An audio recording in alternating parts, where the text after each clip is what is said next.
안녕하세요. 한국표준협회 지속가능경영팀장 정은주입니다. 이렇게 만나 뵙게 되어서 반갑습니다. 오늘 주제가 트렌드입니다. 여러분께서도 많이 들으셨겠지만 ISO 26000에 대한 많은 기사가 신문에 실렸습니다. 드디어 11월 1일 ISO 26000이라는 국제표준이 발간이 되었습니다. 이 자리에 모이신 분들께서 사회적 책임에 대한 국제표준에 대해서 얼마나 많이 아시는지 모르겠지만 오늘 여러분과 함께 그 내용에 대해서 한번 같이 고민해보고 이해하는 시간을 갖도록 하겠습니다. 먼저 여러분께 ISO 26000을 6화 원칙으로 먼저 설명을 드리도록 하겠습니다. 이것을 누가 만들었느냐? 소비자, 죄송합니다. 정부, 기업, 노동, NGO뿐만 아니라 서비스, 연구하는 기관까지 다 합쳐서 6대 이해관계자가 모여서 이 표준을 만들었습니다. 그리고 이것은 1개국이 모인 것이 아니라 전 세계 90여 개국 이상의 전문가가 모여서 만들어졌다는 것입니다. 이 표준은 약 5년가 넘게 개발 과정을 거쳐서 금년도에 드디어 국제표준으로 발간이 되었고요. 지금 ISO 국제표준화기구 홈페이지에서 이 규격을 판매하고 있습니다. 아울러 이 표준은 SR 작업반이라는 곳에서 구성을 두고 만들었고요. 무엇을 다루고 있느냐? 앞으로 계속 나오겠지만 7가지의 핵심 주제에 대해서 내용을 싣고 있습니다. 나중에 상술해서 말씀드리도록 하겠습니다. 그러면 이 ISO 26000이 어떻게 활용이 될 것인가 우리의 초미의 관심사입니다. ISO 26000은 기존의 품질 경영 시스템인 ISO 9000, 환경 경영 시스템 14000과는 전혀 다른 인증 시스템 표준이 아닙니다. 이것은 자발적인 표준으로서 스스로 적용 준수를 하는 것입니다. 그럼에도 불구하고 우리가 왜 이렇게 많은 관심을 가지고 또 준수하려고 노력을 하는가? 그 이유는 자발성이라는 이름 아래 이것이 우리에게 또 하나의 모니터링의 기준이나 평가의 기준, 거래의 무역 거래의 기준이 될 수 있기 때문입니다.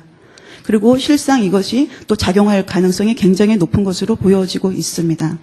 마지막으로 이것이 그럼 왜 나오게 되었느냐? 이것은 한마디로 지속 가능한 발전에 우리 모두가 기여하자, 참여해야 한다는 그런 명제 때문에 시작이 되었던 것입니다. 재정 배경은 이렇습니다. 전 세계가 서로 통합이 되고 있습니다. 경제는 서로 통합이 되고 있고요. 그 발전이 좀 더 가속화되고 있다는 것입니다. 아울러 우리 소비자들은 앞선에서 계속해서 발표된 것과 같이 소비자의 선택의 기준이 많이 바뀌고 있다는 겁니다. 예전에는 가격이라든지 품질, 브랜드 이런 거에 대해서 어떤 합리적인 선택을 하였다면은 이제는 그 선택의 기준에 윤리성이 들어간다는 거죠. 사회적 책임을 다하는 소비자들도 이제는 지속가능 소비를 해야 되고 사회적 책임을 다해야 한다는 것입니다. 그래서 이 안에 환경이나 노동이나 인권이나 이런 소비자 입장에서도 선택의 기준이 바뀌고 있습니다. 말씀드린 것과 같이 예전에는 경제적 책임만 다했으면 됐습니다. 그리고 아울러 법적 책임. 그러나 이제는 윤리적 책임에서 넘어서서 사회적 책임까지 다해야 한다는 것입니다. 이것이 예전에는 법에 의해서 됐고 또 규제로도 했지만 이것이 이제는 한계가 있기 때문에 이제는 국제표준의 어떤 거버넌스 측면에서 이 부분을 우리가 다뤄야 한다. 그래서 ISO 26000이 제정되게 된 것이라고 볼 수 있겠습니다. ISO 26000의 목적은 이렇습니다. 지속 가능한 발전에 기여하도록 하는 것이고요. 그리고 이 법 준수가 ISO 26000의 가장 기본적인 사항입니다. 그러나 하나 핵심적인 좀 특별한 거는 법 준수 이상의 활동을 하도록 권고하고 있습니다. 살면서 사실은 법 준수를 다 하는 것도 쉽지는 않습니다. 우리 조직에서. 개인적으로도 물론 그럴 때도 있고요. 하물며 ISO 26000에서는 법 준수는 기본이고 법 준수 이상이 활동을 하도록 권고하면서 본인 조직만 그렇게 하는 것이 아니라 본인이 영향력을 미칠 수 있는 다른 조직에게까지도 이러한 사회적 책임을 하도록 권고하고 촉진하는 것을 요청하고 있습니다. 그러면 자꾸 여기서 나왔던 사회적 책임이란 무엇이냐? 그 사회적 책임의 정의를 ISO 26000에서는 조직의 결정과 활동이 사회와 환경에 미치는 영향에 대해서 투명하고 윤리적인 행동을 통해 지는 조직의 책임이라고 했습니다. 그러면서 투명하고 윤리적인 행동에 대해서 4가지를 두고 있습니다. 지속 가능한 발전에 기여한다. 이해관계자의 기대를 고려한다. 법을 준수한다. 법이 없는 경우에는 그 국내법에서 그와 관련된 국제 행동 규범을 또 준수하는 걸로 요청하고 있고요. 이것이 조직 전반에 걸쳐서 통합되기를 요구하고 있습니다. IS 26000이 전체적인 개요는 이 한 장의 슬라이드로 모든 것을 볼 수 있습니다. 총 7절로 구성이 되어 있고요. 적용 범위와 용어의 정의, 그리고 사회적 책임에 대한 이해가 무엇인지 7가지 원칙을 설명하고 있는 4장까지가 있고요. 그다음 여기 사회적 책임 표준에서 가장 중요하게 생각하는 이해관계자 식별과 참여가 또 5절에 기술되어 있습니다. 아울러 6절에서는 7대 핵심 주제인 조직 거버넌스, 인권, 노동, 환경, 공정운영 가능, 소비자 이슈, 그다음 지역사회 참여와 발전이라는 7가지 주제가 있고요. 이 주제에 대한 설명과 관련된 쟁점에 대한 해설이 있은 다음에 제7절에서는 그렇다면 이 사회적 책임을 우리 조직에 어떻게 통합시키고 또 그런 활동을 할 것인가에 대한 설명이 7절에 기술이 되어 있고요. 이 모든 것이 지속 가능한 발전에 기여하는 것을, 최대한 기여하는 것을 목적으로 하고 있다는 것이 이 한 장의 슬라이드에 나와 있는 것과 같습니다. 아울러 상고 문헌과 부속서가 있는데 이 부속서에 우리가 기존에 지금까지 해왔던 기존의 사회적 책임 관련된 이니셔티브나 도구가 기록되어 있습니다. IS 26000에 대한 내용을 이 2가지의 그림으로 볼 수 있다면 이렇습니다. 왼쪽에 있는 그림은 우리 조직과 조직의 이해관계자와 사회와의 관계가 어떤 것이냐라는 것입니다. 우리 조직이 있고요. 조직의 가운데 있습니다. 그리고 이 조직은 사회와 환경에 영향을 미치고 있다는 것입니다. 사회와 환경에 영향을 미치고 있고요. 또한 이해관계자에게도 영향을 미치고 있다는 것입니다. 그래서 조직은 사회와 환경에 대한 기대를 또 받고 있고요. 영향을 미치면서도 사회와 환경으로부터의 기대를 또 받으면서 그것을 실천해야 되는 것이 바로 사회적 책임이라는 것. 그다음에 이해관계자는 조직의 이해관계를 가지고 있다는 것인데 이러한 사실을 인식을 하고 오른편에 있는 그림과 같이 우리 조직이 조직 내의 사회적 책임을 통합해야 한다는 것입니다. 그래서 사회와 환경에 우리 조직이 사회적 책임의 활동에 대한 전략을 세우고 활동 계획을 세우고 이것을 통합하고 이해관계자와 의사소통하는 그런 활동을 한다는 것이 참여 활동입니다. 이런 활동을 통해서 지속적으로 우리가 개선해 나가는 거고 그다음에 그 결과를 다시 검토하는 이런 선순환의 PDCA 사이클을 그리는 것이 우리 조직에게 하도록 원하는 내용입니다. 이 내용은 좀 전에 설명드렸던 IS 26000의 핵심 주제와 관련된 37가지의 쟁점입니다. 각 주제별로 여러 가지 다양한 쟁점이 있는데요. 이것을 여기서 다 설명하기는 좀 어려울 것 같고요. 이런 내용이 있다라는 것만 한번 눈으로 보시면 좋겠습니다. 여기서의 키워드는 그렇습니다. 이 모든 것들이 서로 상호 의존되어 있다는 것입니다. 이것이 개별적인 것이 아니라 서로 통합되어 있다는 것이고요. 따라서 어느 하나만 내가 선택적으로 접근하는 것이 아니라 종합적으로, 총체적으로 접근을 해야지 된다는 것을 강조드리고 싶습니다. IS 26000의 특징에 대해서 말씀을 드리면은 사회적 책임 표준은 어떤 특정 대상이 되어 있질 않습니다. 조직의 규모나 업종이나 그 조직의 위치에 있는 소재지와는 전혀 상관없이 모든 형태의 조직에 다 적용이 된다는 것을 특징으로 하고 있고요. 또 이 표준의 내용이 매우 광범위하다는 두 번째 특징이 있습니다.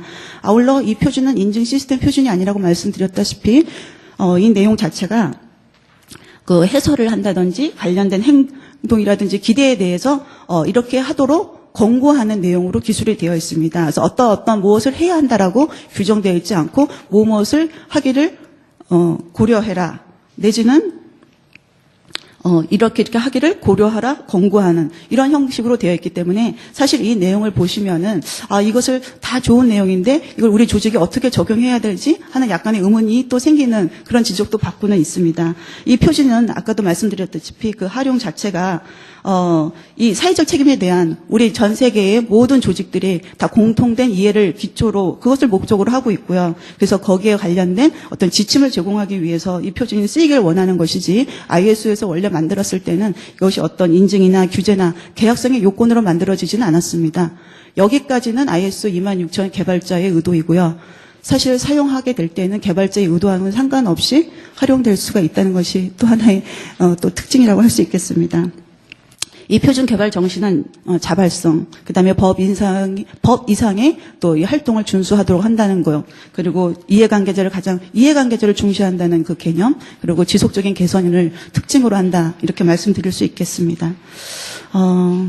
잠시만요.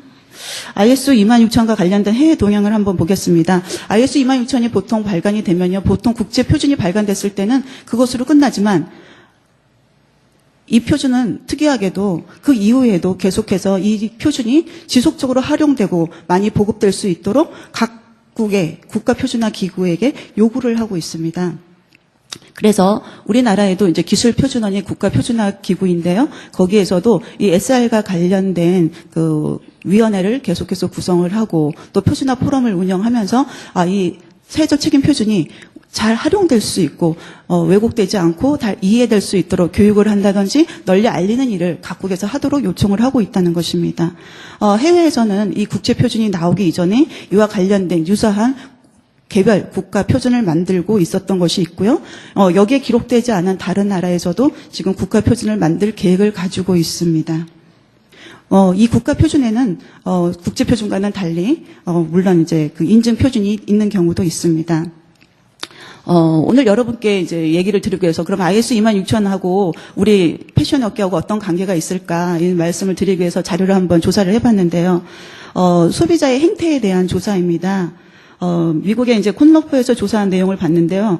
가격이 같다면 사회적 책임을 다하는 기업을 제품을 사겠다. 라고 한 응답을 봤는데 93년도에도 이 조사를 하였는데 그때는 66%.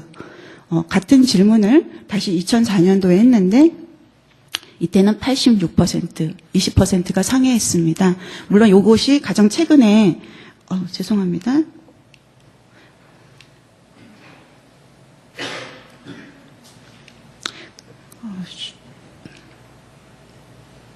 이것이 가장 최근의 조사이지만 지금 2010년이 되었다면 이 수치는 적어도 더 올라갔을 거다 이렇게 한번 추정을 할 수 있겠습니다. 아울러서 그렇게 비윤리적인 행위를 하게 되었을 때 어떻게 하겠느냐 그 응답도 여러분께서 이 슬라이드를 보시면 아시겠지만 그 기업의 제품을 사지 않겠다라는 응답. 그래서 어떻게 하겠느냐 그것을 그 기업 제품 대신에 다른 제품으로 바꾸겠다는 응답이 90%에 이릅니다.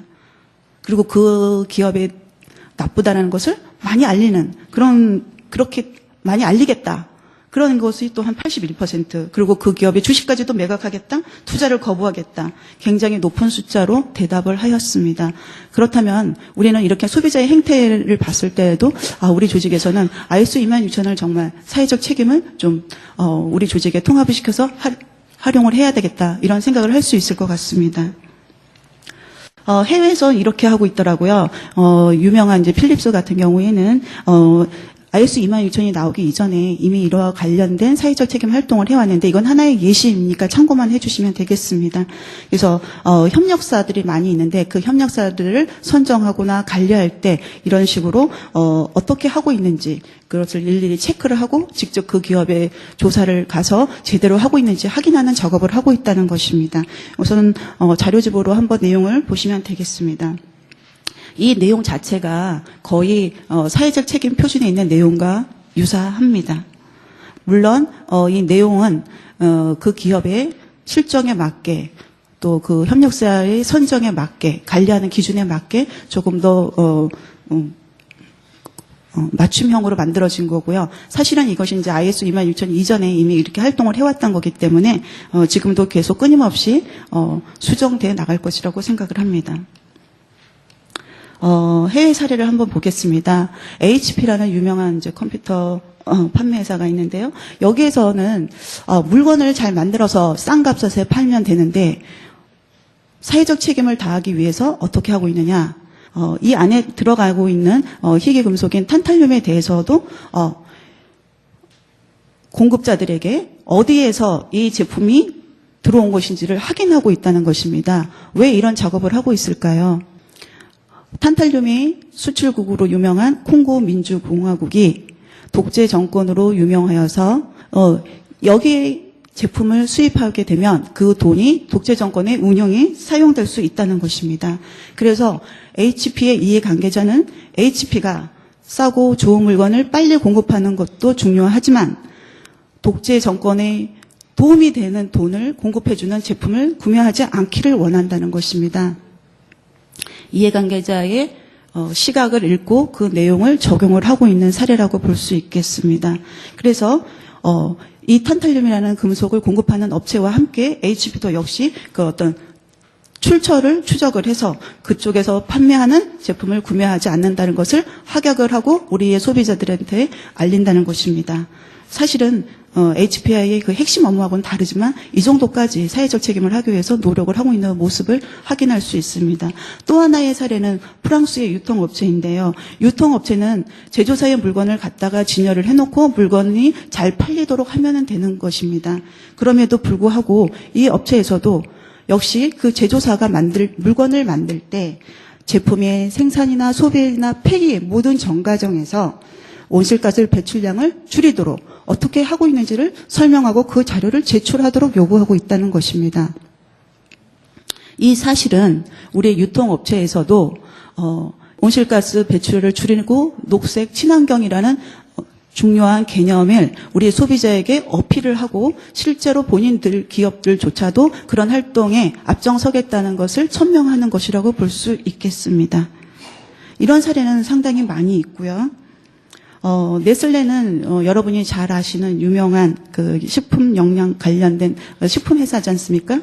이 회사에서는 얼마 전에 그 G20 회의와 관련해서 그 회장님께서 비즈니스 서밋 때 오셨더라고요. 그러면서 인터뷰를 하셨는데, 네슬레는 기업이 의사 결정을 할 때 사업의 이윤, 당연한 거지만 사업의 이윤뿐만 아니라 네슬레가 사회에 미치는 영향과 공공의 가치에 대해서도 균형 있게 고민을 한다는 것입니다. 사회적 책임 활동을 이미 선구적으로 오래전부터 해왔던 기업이기 때문에 기업의 거버넌스 측면, 의사결정 측면에서도 이 내용이 그대로 내재화되어 있고 실제로 운영이 되고 있다는 것을 알 수 있습니다. 이게 자꾸 넘어가네. 그래서 이 네슬레는 식품회사로서 자신의 그 사회적 책임, 사명을 다하기 위해서 영양 부분에 집중을 하였습니다. 그래서 선진국에서는 비만 때문에 고민을 하는 영양 문제가 있지만 아프리카와 같이 빈곤에 시달리는 나라에서는 아동의 영양 결핍 부분에 대해서 이 네슬레가 고민을 한다는 것입니다. 똑같은 네슬레의 제품이지만 어느 지역의 소비자에게 이 제품이 갈 때를 생각을 해서 거기에 맞는 제품을 공급하는 것 자체가 네슬레의 사회적 책임을 다하는 것이라고 믿고 그렇게 활동을 하고 있는 것입니다.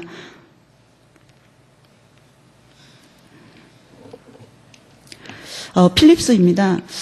필립스에서도 사회적 책임을 기업의 프로세스 안에 다 내재화하고 있다는 것이 또 하나의 우수한 기업의 사례라고 볼 수 있겠습니다. 이 기업은 해고 노동자, 그러니까 불가피하게 기업을 하다가 보면은 그 기업의 어떤 한 라인에 대해서 폐쇄를 할 때도 있는데 그럴 때조차 그때 자동적으로 해고되는 노동자를 위해서도 재교육을 실시를 해서 그들이 재취업을 할 수 있는 고용의 가능성을 높여준다든지 또 그것을 사전에 공장 폐쇄가 있을 경우에는 이 내용 자체를 미리 알려주고 그런 프로그램을 한다는 것, 이러한 것까지도 우리 이 필립스의 사회적 책임을 다하는 것이라고 보고 활동을 하고 있는 것이라고 보겠습니다.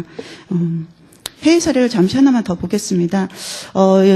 내용을 보시면은 유명한 기업들이 많이 있습니다. 사실 이 내용 자체는 제가 여러분에게 이해를 돕도록 일부러 이제 핵심 주제별로 이렇게 구분을 한 거였고요. 이 거론된 기업들이 꼭 요 내용만 하는 것은 아닙니다. 가장 이해하기 좋고 여러분이 기억에 남을 수 있도록 이렇게 주제별로 제가 구분을 지은 것입니다. 그래서 이런 어떤 아까 말씀드렸다시피 어떤 7개의 핵심 주제를 우리가 선택적으로 어느 하나만을 하는 것은 아니라 이 모든 것이 서로 상호 연결이 되어 있는 거기 때문에 어느 하나를 한 건 아니지만 보여드리기 좀 편안하게 하기 위해서 주제별로 나눠서 이러한 기업들이 바스프나 나이키나 맥도날드, 팀버랜드까지 이런 활동에 좀 더 강점을 보이고 잘하고 있다는 예를 보여드리고 있습니다.